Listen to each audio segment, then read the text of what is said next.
Hello जी, नमस्कार प्यारे विद्यार्थियों, स्वागत करता हूं आप सभी का एक और ज़बरदस्त वीडियो में। बीएसटीसी 2026 में एडमिशन लेने वाले सभी विद्यार्थी और बीएड 2026 में एडमिशन लेने वाले सभी विद्यार्थी, देखो बीएसटीसी की काउंसलिंग प्रक्रिया तो शुरू हो चुकी है और बीएड का रिजल्ट जो भी है आपका आगामी दिनों में आने वाला है। उसके बाद काउंसलिंग प्रक्रिया शुरू हो जाएगी जल्दी और फटाफट तरीके से आपके एडमिशन संपन्न हो जाएंगे।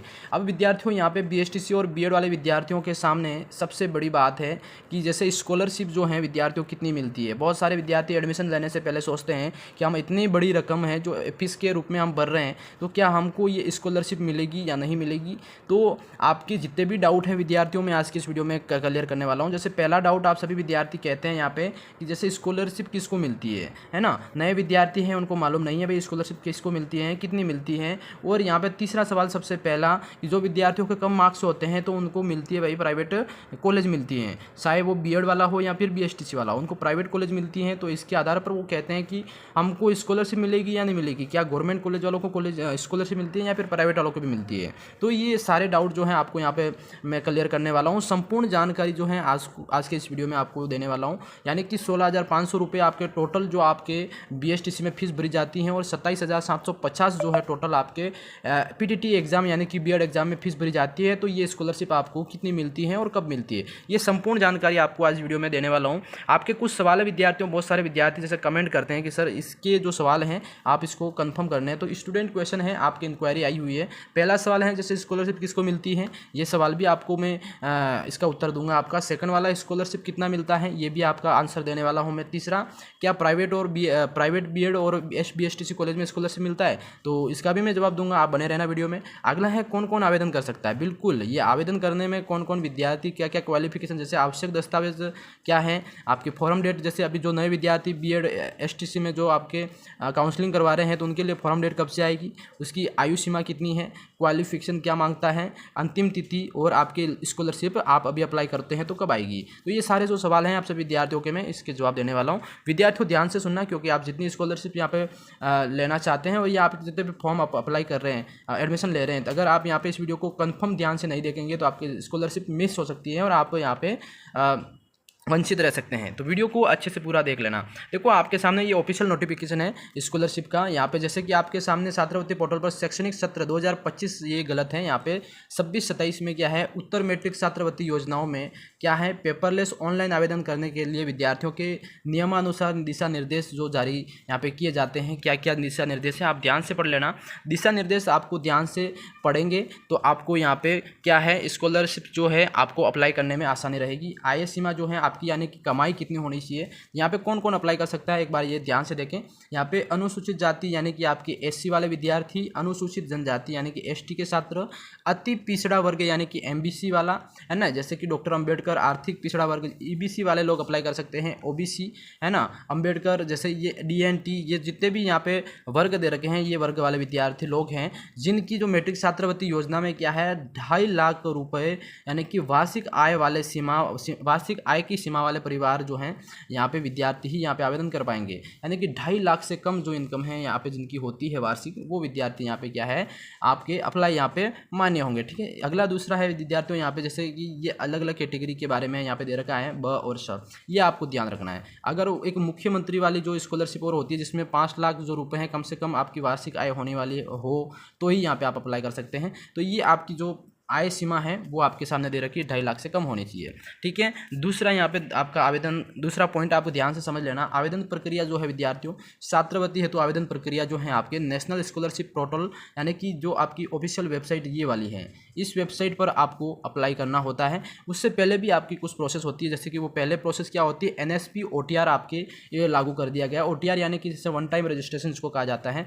अब आपके जैसे जितने भी रिक्वायरमेंट एग्जाम पोर्टल होता है आपका, जिसपे आपको ओटीआर करवाना होता है पहले एंड वन टाइम रजिस्ट्रेशन करवाना होता है, वैसा का वैसा सेम यहाँ पे स्कॉलरशिप में भी आपका ओटीआर जो है कंपलसरी कर दिया है, जिसको आपको एनएसपी ओटीआर ऐप के माध्यम से एवं आपका आधार फेस आरडी ऐप के माध्यम से ई-केवाईसी और फेस ऑथेंटिकेशन करना अनिवार्य है। ठीक है, जब आप इसके बाद क्या है, आप स्वयं यहाँ पे अपने लैपटॉप से या फिर किसी ई मित्र की दुकान से आप जाके अपने फॉर्म को अप्लाई कर सकते हैं। तो ये महत्वपूर्ण प्रोसेस है, आपको याद रखना है। ठीक है, अगला विद्यार्थी तीसरा पॉइंट है कि छात्र छात्रा जो है अपने मोबाइल नंबर और ईमेल आईडी स्वयं की ही दें, यानी कि किसी और की ईमेल आईडी यहाँ पे मान्य नहीं होती है। जब भी फॉर्म शुरू होता है तो ये आपकी ईमेल आईडी, आपके मोबाइल नंबर मांगे जाते हैं, तो वो आपके स्वयं के होने चाहिए। दस्तावेज़ की बात करें विद्यार्थियों, तो आपके दस्तावेज जो हैं उत्तर मैट्रिक योजना में आवेदन करने वाले विद्यार्थियों को आवेदन पत्र की ऑनलाइन करने से पूर्व आपको क्या है, वार्षिक दस्तावेज सूचना को तैयार करना होगा, जिसमें क्या है आपके जन आधार ई वॉलेट जो है, डिजी लॉकर, यानी कि आपका डिजी लॉकर जो ऐप्स होता है जिसके माध्यम से आपको ऑनलाइन सब तैयार करके रखना है, जिसमें आय का विवरण होना चाहिए।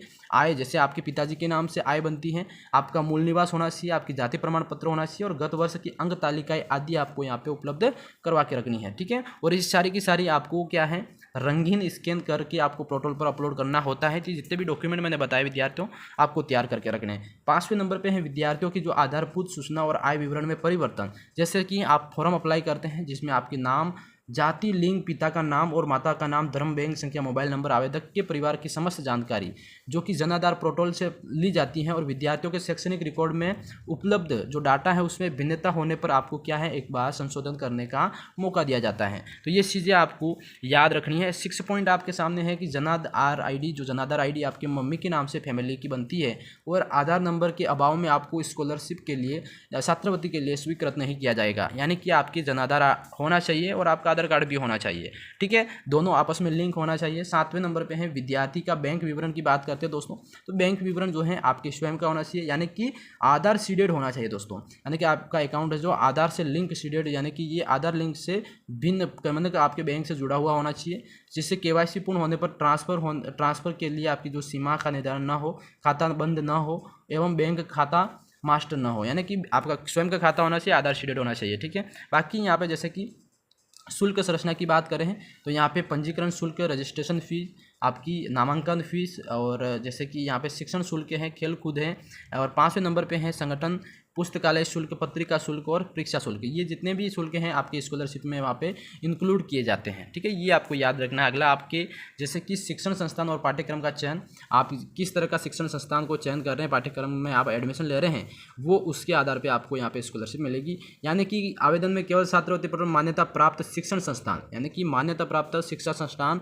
और पाठ्यक्रम आवेदन हेतु ही यहाँ पे प्रदर्शित होंगे, यानी कि जो विद्यार्थी रेगुलर विद्यार्थी जो एडमिशन ले रहे हैं, रेगुलर पढ़ रहे हैं, 70% उनकी अटेंडेंस वहाँ पे हैं, उन विद्यार्थियों को ही यहाँ पे क्या है, इसके लिए मान्य होगा। जो प्राइवेट एडमिशन वाले विद्यार्थी हैं उनको यहाँ पे नहीं मिलेगी स्कॉलरशिप। अगला विद्यार्थियों, आपके विद्यार्थियों की बायोमेट्रिक उपस्थिति। अब आपकी जो स्कॉलरशिप चाहिए तो आपको बायोमेट्रिक हर महीने देनी होगी। कम से कम प्रथम बार अग्रेसित किए जाने पर आपको विभाग द्वारा आवेदन, यानी कि कम से कम माह में कम से कम 1 से 2 बार आपको वहाँ पे जाके स्कॉलरशिप देने, ये बायोमेट्रिक देना बहुत जरूरी है।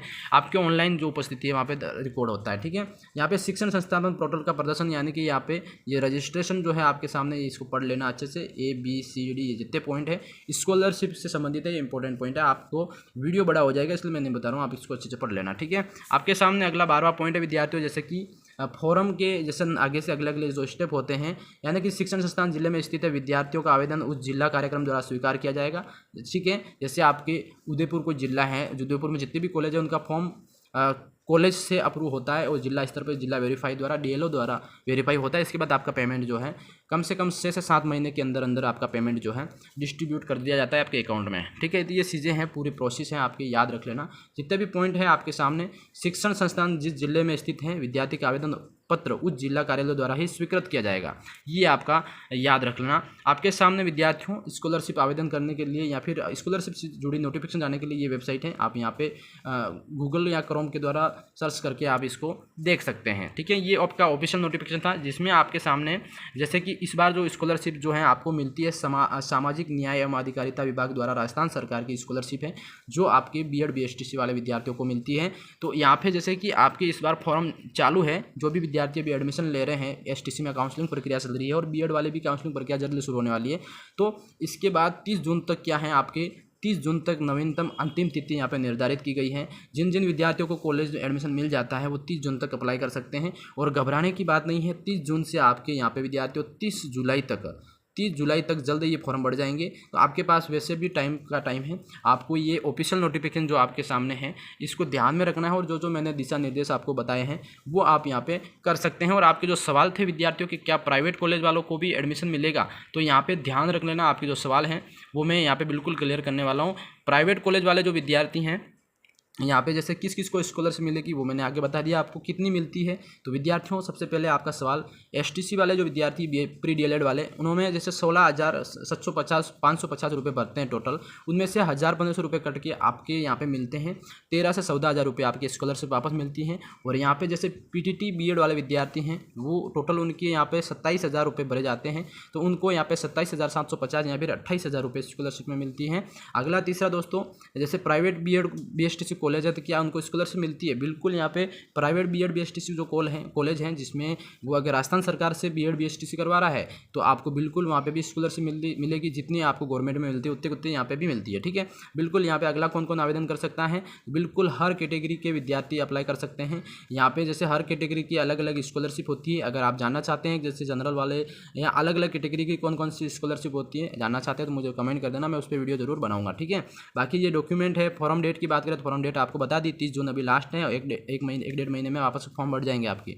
आयु सीमा आपको बता दी है, क्वालिफिकेशन भी बता दी थी। अंतिम तिथि अभी चल रही है, आने वाले टाइम में और बढ़ जाएगी तो आप वहाँ पे कर जाएगी। यानी स्कॉलरशिप वापस कब आती है? तो स्कॉलरशिप की बात करें दोस्तों तो 6 से 7-8 महीने का टाइम लगता है। आप फॉर्म भरते हैं, इसके बाद आपके ऑब्जेक्शन आते हैं, ऑब्जेक्शन जैसे क्लियर करवाते हैं आपके form step by step college से लगा के आपके जिला लेवल तक जाता है, डीएलओ द्वारा आपके क्या है अप्रूव कर दिया जाता है। इसके बाद पेमेंट आपका 1-1.5 महीने में डिस्ट्रीब्यूट कर दिया जाता है अकाउंट में। ऐसे करके ये प्रक्रिया पूरे 7 से 8 महीने तक चलती है और तब तक आपकी स्कॉलरशिप आती है। यानी कि फर्स्ट में एडमिशन ले रहे हो, सेकंड एडमिशन आने वाला होता है, तब तक आपके क्या है स्कॉलरशिप जो है आपके अकाउंट में आ जाती है। ठीक है, ये इतनी लंबी प्रोसेस होती है। बाकी स्कॉलरशिप 100% आपके अकाउंट में आती है। वीडियो अच्छा लगा तो वीडियो को लाइक कर देना, और भी इस स्कॉलरशिप से संबंधित कोई जानकारी आपको चाहिए तो मुझे कमेंट करके जरूर बताना, मैं आपके सारे डाउट क्लियर करने की कोशिश करूंगा। कमेंट जरूर करना आप। वीडियो को लाइक, चैनल को सब्सक्राइब कर लेना। धन्यवाद दोस्तों।